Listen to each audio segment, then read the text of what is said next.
पाकिस्तान की जो सियासत है वो अब किस तरफ जाएगी, पाकिस्तान के अंदर जो इस्तेहकाम है उसका क्या मुस्तकबिल है, ये बुनियादी सवालात हैं। आज के प्रोग्राम में हम इन पे बात करेंगे। हमें ज्वाइन किया है बैरिस्टर ज़फ़रुल्लाह साहब ने, मायनाज़ कानूनदान हैं, आप मुशीर भी रहे हैं वज़ारत क़ानून के, बड़ी गहरी नज़र है आपकी, दानिश्वर भी हैं। बैरिस्टर साहब बहुत शुक्रिया आपका, आपकी तरफ आएंगे। इरशाद साहब, कल तक जो सवालात थे उनके जवाबात आ गए, नामजदगी हो गई, बड़ी तादाद में लोग एतमाद का इजहार भी कर रहे हैं, लेकिन साथ ही साथ जो 26वीं आइनी तरमीम है उसके जो आफ्टर मैथ्स को देखते हुए ख़दशात का इजहार भी कर रहे हैं। आप क्या समझते हैं, कम अज़ कम सुप्रीम कोर्ट की हद तक तो ये मामला सुलझ गया कि जस्टिस जाहिया आफरीदी साहब, जिनके बतौर जज भी एक गैर मुतनाज़ शख्सियत रहे हैं, उनकी नामजदगी निज़ाम इंसाफ में बेहतरी की उम्मीद है? देखें, इसके दो पहलू हैं अब्बास साहब। नंबर वन तो है जस्टिस जाहिया आफरीदी साहब का तकर्रुर, और दूसरा ये है कि जिस अंदाज़ में उनका तकर्रुर हुआ। जो वकला तंजीमें मुखालफत कर रही हैं वो जस्टिस जाहिया आफरीदी की मुखालफत नहीं कर रही।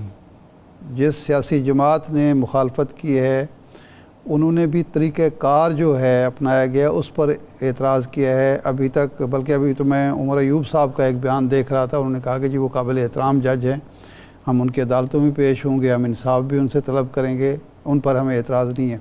तो ये इस माजी में कई ऐसे लोग भी चीफ जस्टिस बनते रहे हैं जिनकी ज़ात पर ही एतराज़ होता था, कंडक्ट पर एतराज़ होता था, किरदार पर एतराज़ होता था, वो चीज़ सामने नहीं आई। ये काबिल इत्मीनान बात है। एक तरीक़ेकार है, उसमें इख्तलाफ हो सकता है। 26वीं आइनी तरमीम है, ज़ाहिर है अपोजिशन ने उसकी मुखालफत करनी है, हुकूमत ने उसकी तारीफ़ करनी है।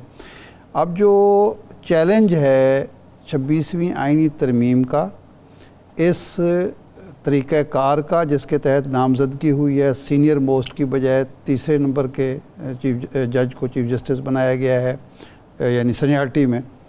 और जनाब आफरीदी साहब का इम्तिहान और आजमाइश ये है, चैलेंज ये है कि साबित करना है दो पहलुओं से। एक तो यह है कि अवाम को इस सिस्टम से जो शिकायत हैं उनका इजाला, ये जो स्पेशल बेंच बन रहे हैं, कॉन्स्टिट्यूशनल बेंच जिनको नाम दिया गया है, ये किस कदर मुफीद साबित होते हैं, मसाइल को हल करते हैं, शिकायत का इजाला करते हैं। और चीफ जस्टिस साहब के लिए भी ये इम्तिहान है कि अपने इदारे का वक़ार किस तरह बरकरार रखते हैं, इनफैक्ट बहाल कैसे करते हैं इदारे के अंदर। जो हमें तकसीम नज़र आती है जजेस के दरमियान, और काजी फ़ायद ईसा साहब के दौर में वो बढ़ गई तकसीम, पहले भी थी तकसीम, कोई ये नई बात नहीं है, उसको किस तरह ख़त्म करते हैं। और सुप्रीम कोर्ट का अब किरदार क्या होगा, उन्होंने ये तयन करना है कि जब एक नई अदालत वजूद में आ रही है, ख़ास उसका नाम बेंच है, तो उस बेंच को साथ लेके चलना और आम आदमी की मुश्किलात कम करना, और जो एक पड़ा हुआ है अच्छा खासा मलबा केसेस का बोझ है, उसको किस तरह कम किया जाता है। क्योंकि ये जो आज हमें नज़र आया कि जो खदशा था, अंदेशा था कि हर दूसरा केस जो है वो उस बेंच को चला जाएगा, तो क्या इसकी रोकथाम कैसे होगी, ये सारे सवालात हैं। तो लेकिन मेरा ख्याल है इसमें बैरिस्टर ज़फ़रुल्लाह साहब हमारी बेहतर रहनुमाई कर सकते हैं। पहले तो ये फरमाएं बैरिस्टर साहब के ये नए चीफ जस्टिस का नए तरीक़ेकार से एक तकर्रुर हुआ है। पहले एक तरीक़ेकार था, हुकूमत नामज़द करती थी, फिर सीनियरिटी का उसूल आया, अब एक नया अंदाज़ अख्तियार किया गया है। ये किस कदर मुफीद होगा, और जस्टिस आफरीदी की जो सुप्रीम कोर्ट होगी वो कैसी होगी? Thank you very much. दुनिया में मुख्तलिफ़ तरीक़े आज़माए गए हैं, चूँकि इंसानी दुनिया है, परफेक्ट तो है नहीं ये, तो दुनिया ने मुख्तलिफ़ तरीक़े इख्तियार किए, हमने भी मुख्तलिफ़ किए। पहले 1947 से लेकर 1998 तक एग्जेक्टिव लगाती रही चीफ जस्टिस को, उसके बाद सीनियरिटी प्रिंसिपल लेजिटिमेट एक्सपेक्टेशन आया, 18वीं तरमीम ने हमने उसको सीनियर मोस्ट कर दिया। अब हमने अंदाज़ा हुआ कि सीनियर मोस्ट में साकिब निसार साहब का तजर्बा अच्छा नहीं रहा, खोसा साहब का तजर्बा अच्छा नहीं रहा, बंदियाल साहब का तजर्बा अच्छा नहीं रहा, और ऐसा भी हुआ कि 3 जज पंजाब के बैठ गए, उन्होंने कॉन्स्टिट्यूशनल अमेंडमेंट दी थी जिसमें बाकी सूबों पर असर पड़ता था, और कुछ जज 14 दिन के लिए आ गए, कोई 1 महीने के लिए आ गए। और पिछले 10 साल में मैं मुस्तकिल अखबारात में लिख रहा हूँ कि जो सॉवरेनिटी ऑफ पार्लियामेंट है वो ख़त्म कर दी गई है। पार्लियामान ला बनाती थी और उसको एक कराची में जज बैठ के ख़त्म कर देता था। इसी तरीके से प्राइम मिनिस्टर को निकालना, सजाएं देना, तो ये पूरी चीज़ें इस बात पे नतीजा आके निकला कि जी हमें कोई रिफॉर्म करनी चाहिए। और अब बात ये है कि मेरा अपना ख्याल ये है कि दोनों बातें हैं। ये तरीका पहले से गालबन बेहतर है, लेकिन इंसानी तरीका है, इसलिए कि इसमें डेमोक्रेटिक कंट्रोल की तरफ हम गए हैं, जो दुनिया की वेस्टर्न कंट्रीज़ का मॉडल है, अमेरिकन सेनेट का है और ममालिक है, उस तरफ हम चले गए हैं। और उसमें एक फ़ायदा ये है कि जजेस तो ऑलरेडी नीचे से आए हुए होते हैं ना, फर्स्ट 3 में से लेना है। सेक्रेटरी लगते हैं तो 3 का पैनल जाता है, आर्मी चीफ लगता है तो 3 का पैनल जाता है, हाई कोर्ट का चीफ जस्टिस लगता है, तो उसके लिए हमने सुप्रीम कोर्ट ने रूल बना दिए, तो उस पैरिटी पे हम जा रहे हैं।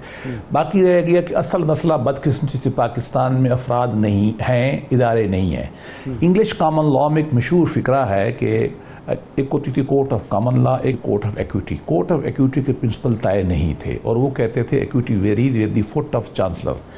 चांसलर होता था chief justice of court of equity. मतलब ये है कि एक्विटी कोर्ट का जो चीफ जस्टिस था उसकी मर्जी के मुताबिक फ़ैसले होते थे, एक फ़ैसला एक, अगला आया तो बदल गया। पाकिस्तान में बदकिस्मती से यही रहा है।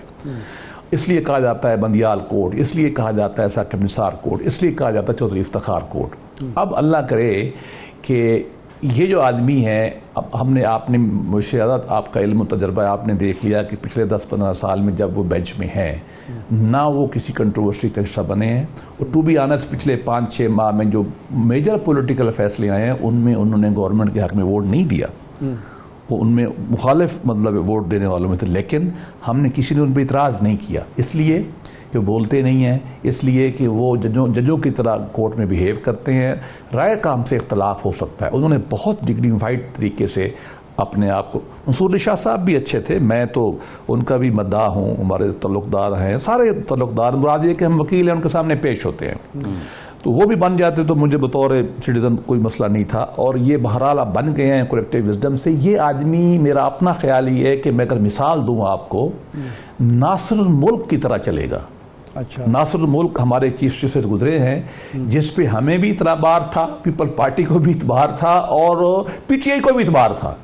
आप हैरान थे जब हमने इलेक्शन कमीशन बनाया था, इमरान खान से हमारी जब मुज़ाकरात होते थे तो खान साहब मुतालबा करता था कि ये चीफ जस्टिस नासिरुल मुल्क इलेक्शन कमीशन की इंक्वायरी जो है इलेक्शन की, वो उसको होल्ड करे। हम मान गए, हमें भी इतबार था।